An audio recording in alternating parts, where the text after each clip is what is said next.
I'm your host, Locum 23. You're joining me for Court of Nightfall, Chapter 22.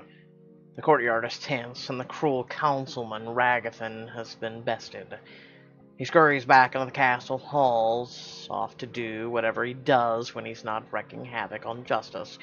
You feel your e-glass vibrate, you pull it out of your pocket, and wander a few steps away from the gang for some privacy. What's up, Evie? I have a new message from Andri Zoran.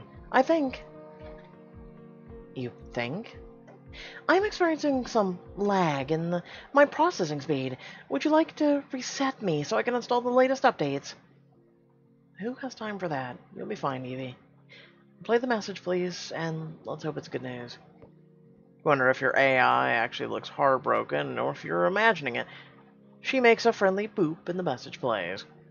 I have new information of an angel. Follow up as soon as you can. You freeze, but then quickly feel a fire light up inside you. You dash back to your friends. I have to go, guys. I'll see you all later. With a curt goodbye to Jacksbrook and your grandfather, you leave the castle courtyard and slip into an empty hallway calling Zoran. You had an idea of where to find the angel who killed your parents. Where? Castle Snatcher. Want to investigate? That's the abandoned castle where the Niflheim Master grew an army of captives. I'll answer, of course I want to avenge my mom and dad, yes, but quickly. I've got a trial to prepare for. I'm not sure, something's off about this. I'm not sure I believe you, Zoran. I've been to the Castle Snatcher before, and... You can decide on the way to the castle. I'm already outside your window. I'm on my way. Whee! Sweet just appear out in sky. You return to your room, slip on your black backless outfit, and fly into the sky with Zoran. In the air, you feel like yourself. What are you expecting to find at Castle Snatcher, Zoran? Surely not the angel himself. I told you before, Castle Snatcher and our own Nephelite cathedral are both littered with relics from the past. Most Nephilim relics were ones inherited from our angelic ancestors. If we were to find something worth finding, there's a chance the angel is looking for it as well. Yeah, I was looking for you, though, the first time. Hours later, you arrive at Castle Snatcher, the same overgrown pile of rubble you remember. A great Niflheim carving fills one of the stone walls still standing inside the structure. You stare at the stunning artwork. What's this? It's beautiful, but kind of unnerving. Ah, it depicts the Great Flood, an event which nearly wiped out our kind. Some say it was sent from above to punish the fallen angels and their descendants. After the flood, there were a few Niflheim left, but the ones who survived were strong. After centuries of hiding, the last of the Niflheim returned to see the world aflame. The Cataclysm. With an nod, Zoran turns his face to the mural. Indeed. Niflheim returned with a vengeance, and many thought the wars would never end. The hero Juliana forged the orders to protect mankind. There was peace for a time, thanks to her. But it was a hollow peace built upon the subjugation of Niflheim and Zenith, a foundation many sought to dismantle. Nyx was the leader that ended that false peace. He and his disciple, Erebus, were the last to rekindle the fires in Niflheim hearts.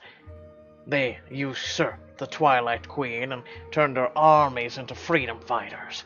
They fought for change.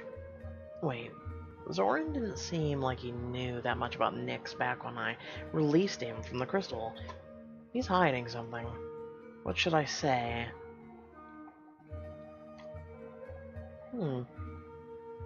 Let's talk about the art. The mural's great. It should be in the museum. Zoran grunts. He inhales, and you can tell he's about to launch into more of his lesson. Nyx and Erebus parted ways eventually. They had creative differences, you see. Nyx was the tactician, Erebus the muscle. Each would likely have called the other too far brutal. Many believe that when they broke their alliance, it marked the beginning of the end of the revolution. Get the feeling he's talking more of his own comfort than to inform you. Andri seems lost in his memories. You too think back to when you heard the news that Nix was captured. You also recall the clip playing on loop in Jax's hospital room that night. You're both silent for a while. You decide to ask a question that's been on your mind.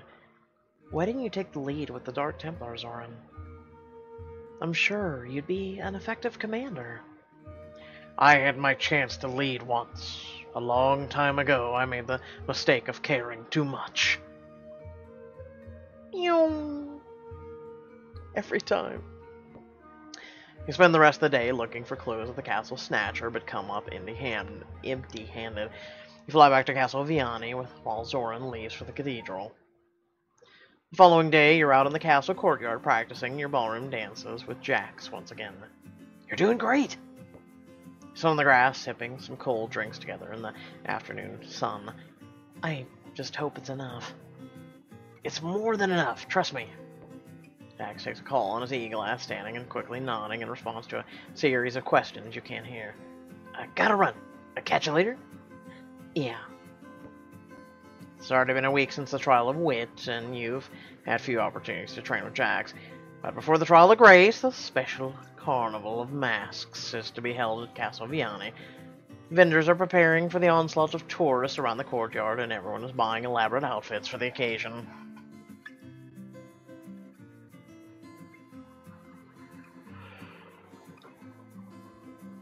Excuse me. The next night, you find yourself preparing to have fun.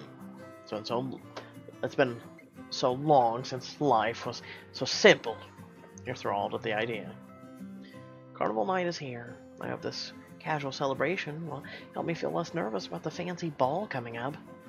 It's tradition to wear something wild for the event. Anything flashy, sexy, or different from your normal look. So, I guess I'll go with club style, vivid style, boho style. Oh my god, none of them are diamonds. Holy shit choices. I had to throw it out. So, boho style, no offense. I mean, I get it, it's a carnival, but... I mean, are we going for a traditional, like, 17th century look? Vivid style. Or club style. All of these suck, but I guess we'll go with... It's supposed to be something sexy, or, you know, why not? We'll go with vivid. Why not? It costs no diamonds, so hey. We get to actually choose outfits this time, folks. Watch out. It's the first time ever in any of the books I've ever done. You head out to the courtyard to meet up with your friends, who are also dressed for the occasion. Oh my gosh! And I thought I was flashy tonight. You've outdone yourself, Star. You two guys. Brooke, you took your look out of the... up 10 notches at once, and Jax... That's so not you. You both really got into the spirit of the carnival. Care to dance? Wow, he's wearing, like, a leather jacket with a bunch of insignias in it. What should I do? Decline. I think I'm all practiced out on dancing for 1 month. Besides, I have the Trial of Grace coming up. Jax nods and is flagged down by a younger knight. He heads over to join the conversation. You're wandering the dance floor. Someone comes up behind you and gives you a light tap on the shoulder. You turn to see a sharply dressed man, face covered with a mask, but you recognize him instantly, of course. Zoran, what are you doing here? This is a night to be whomever we choose. No one knows me here, and I wanted to see you. Besides, I am surprisingly light on my feet, even without the wings. Shut up! You're not supposed to talk about such things! I should scold him. That was a dangerous move, Zoran. Everyone in the castle is out to get the last Nephilim, you know. Fine, fine. Don't dance with me. I'll just go hover near the snack table until I had my fill of sugary sweets. And with that, he disappears into the crowd, no questions asked. That is a beautiful view.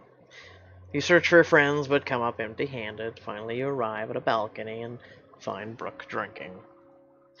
She's already slurring. She knows you and screams, almost spilling her drink. Scarlet, drink with me! Drink with me! Hand you a full glass and starts drinking straight from the bottle. Ella would have loved this. The festival, not the booze. Maybe both? What do you think? You remember the Fortuna Festival? The last one we went to before? Yeah, I remember. She won me that night doll and you made us all bracelets. The best day of her life. She told me that once. The best day. I wish she was here. I wish I could make things right. Do you think she's dead? Brooke, about Ella. What am I doing? I can't tell her I'm Nightfall. Or I've been looking for Ella all this time. The words catch in your throat, Brooke laughed.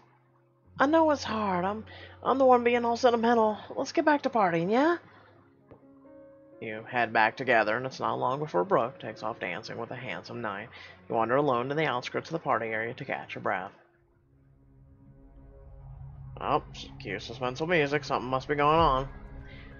The moon is bright, with stars still shining brilliantly against the darkness. As you're standing, you feel something jab you in the back. There's a sickening cold feeling where it touches, but after that your back lights up with a burning, flaring pain. What should I do? Turn around. You spin to see what's behind you, but you don't move far before something rips through the back of your dress. A knife. You fall to the ground, pain clouding your thoughts. Tattered black cloth swirls around you as your blood soaks the grass. Through hazy vision, you see the black-cloaked assassin, a viper disappearing into the darkness. And everything goes dark. You wake to find yourself in an infirmary bed, being treated by a nurse. You look around and find Jax at your side. What happened? I found you on the ground outside the castle. There was a knife in your back. I was so scared, Star. I thought you were dead. He leans in, tears in his eyes. You hold his hand, tightly frowning. You've been out for a few days. Tonight is the trial of the grace, but if you're not well enough to go... The pain is dull and throbbing, but not severe. You press against your side and groan a little. I think I'm okay. Already healing thanks to my gene mod. It looks like someone was trying to take you out of the running for the initiate trials. Stand, fully ready to confront your attacker, and have an idea in the back of your head as to who's responsible. It was a Viper, Jax, like the man who took Ella and Brooke back when they were kids. But you're not a Zenith. Why would an agent of... I know exactly who sent him here. Storm through the castle halls, finding your target lurking just outside your grandfather's office. You had me stabbed, Councilman. Tell me why. Ragathan? A serious accusation? Your proof? Surely you wouldn't take the head of Inquisition without reasonable evidence. Oh, you smug mother... Wants proof? I'll base my argument on his failed investigation of me, his suspicion action towards me. My gut feeling. I know it, Ragathan. Even if you weren't responsible, you could easily find my assailant with your authority. But I don't see any Inquisitors poking around. What? No time to investigate a stabbing on school premises? I have better things to do than be your errand boy, whelp. Take this to your grandfather if you're so upset, or your Princess of York. People need my help, and I won't be sidetracked so easily. If you care about helping people so much, why plant a trap in Times Square? Why sacrifice civilian lives? For the first time, you see a genuine look of concern on Ragathan's face. He looks tired. Rebels had someone new leading them in that day. While the shadow was on my chopping block, someone, perhaps Nightfall, lurked in the darkness. I failed to capture the shadow of Rome because of it. The deaths of many civilians rest on my head. But yes, I would sacrifice a few to save many to restore order to the streets. The death of my own young daughter many decades ago taught me that lesson well. Zenith planted the bomb that took her from me. My innocent child was a casualty of their so-called revolution. Suddenly, his motivations are clear. It's not just a powerful ploy, it's been a personal mission all along. You hate Zeniths. Not just the ones who side with the rebellion, but all of them. Zeniths present a problem. I am tasked with finding a solution. Ragathan wants Zinnis off the streets. He's out for revenge against an entire people over his grief. He wants to vanish away as many Zeniths as possible. The only person who wants to do that is... That's it. I'll stay quiet. Son of a... So not just is he one a-hole, and not just is he another a-hole, he's Apex too! Okay, alright. You decide to stay quiet, confident in the knowledge that Ragathan must be Apex. Ragathan laughs, his voice carrying through the hallway as he turns and walks away. You know nothing, Scarlet Knight. Go play your little games. Alert! The Trial of Grace is about to begin, Scarlet. You turn and leave, heading for your dorm room to prepare for the final trial. Agatha, your armored attendant, stands by to assist.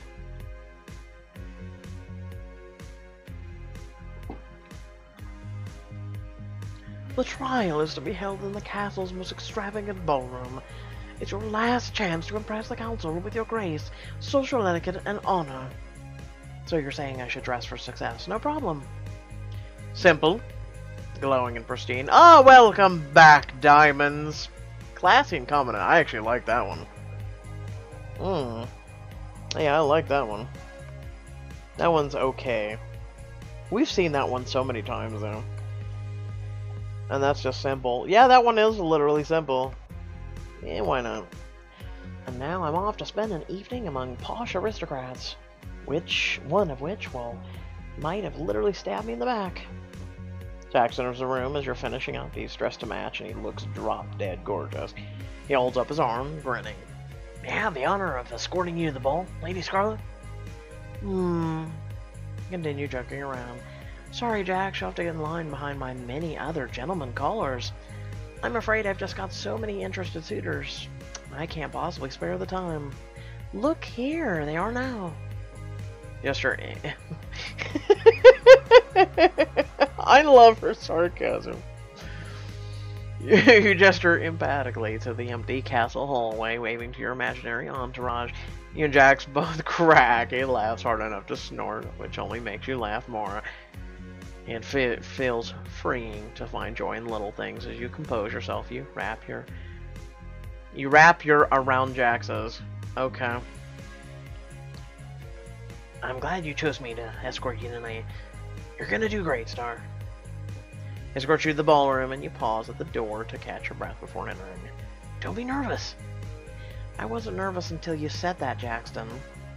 You're squeezing my arm like you're gonna tear it off. I might, if you don't quit riling me up. So I believe that is the tango.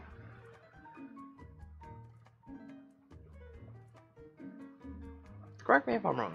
As you enter the ball, Dorman announces you both. Lady Scarlet of House Night and Sir Jackson of House Lux. Son of a bitch. You know what? You'd have to be an idiot not to go, Lady Scarlet of House Night. You've called yourself Nightfall.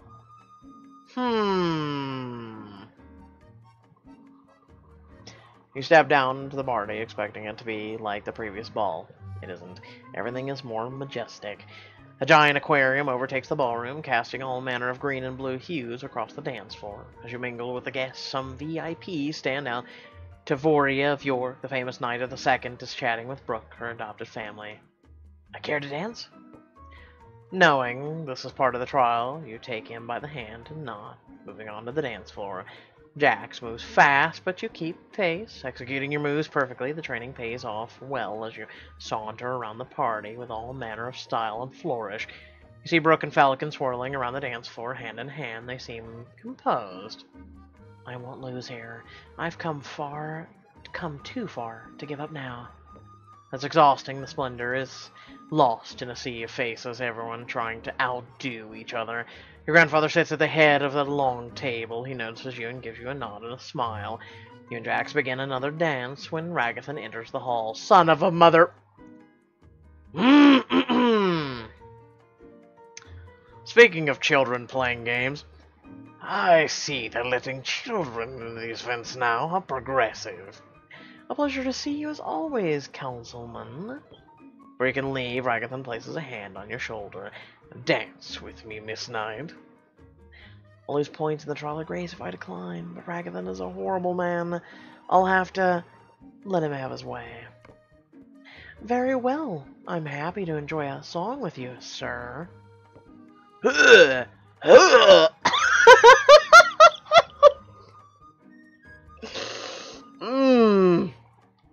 You take his vile hand, grateful for the gloves he wears, and he leads you onto the dance floor. You dance into a slow song, so easy at first. Ragathan nods and smiles. Not bad. It's very common for low-class people to focus on the downbeat, but not bad. Thank you, Councilman. Your dress is beautiful as well. A fine selection, but you'll make good marks on quality. Thank you, Council. But it's not the dress of a warrior. We have no need for flimsy princess in the castle.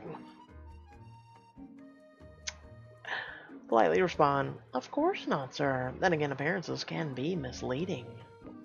Ragathan gives you a forced smile, slowly picking up the pace of his steps. As the song grows louder, Ragathan leans in to whisper, do not tell anyone your idiotic theory. It will do you no good. The world will know you are Apex, and you will pay for your crimes. As the song draws to a close, you separate and turn away, grinning. Ragathan raises his voice to a shout. You're just like your mother, rash, impatient. I knew she would die young, and you'll meet the same fate. With your mother's name tarnished, you turn back to face his red face. The eyes of the audience are on you.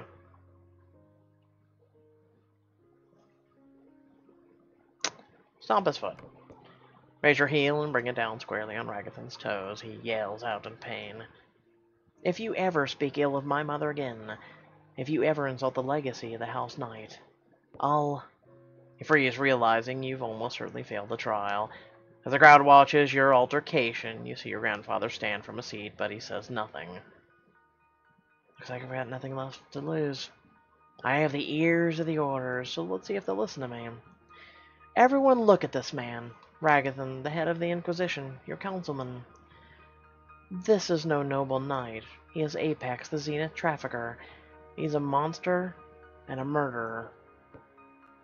The hall falls silent. A few people seem confused, but most of them look on with apathetic stares. The music starts back up. Two guards grab you on either side. Ragathan yells something, but you don't hear it. You're too busy screaming at him. Oh, we're being put in we're getting thrown in jail? You're thrown into a stone cell, alone, left to rot for the crime of defending your honor. You realize that everyone at the party probably knew Ragathan was Apex, but they just didn't care.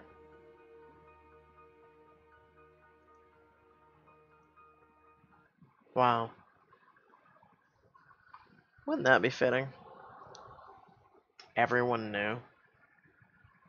Like, no one seemed shocked. You saw that? Like, everyone just was, like, quiet as all hell. Just, meh. Take her away.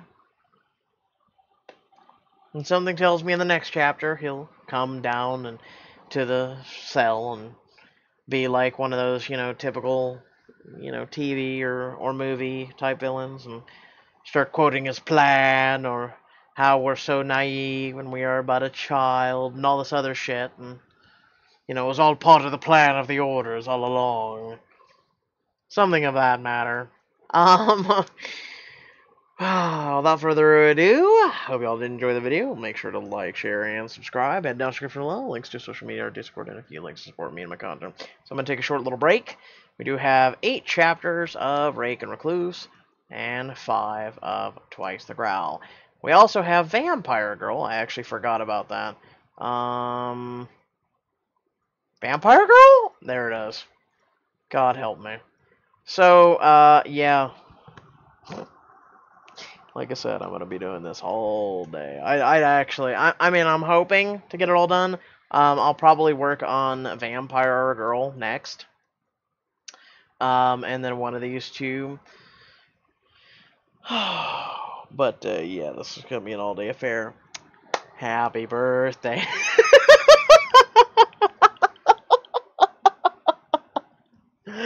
Oh, and I haven't slept. I actually haven't slept in a couple days too, so I've got to keep pushing though.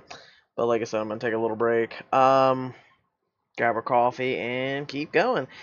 That being said, I'll catch you all in the next video. Peace.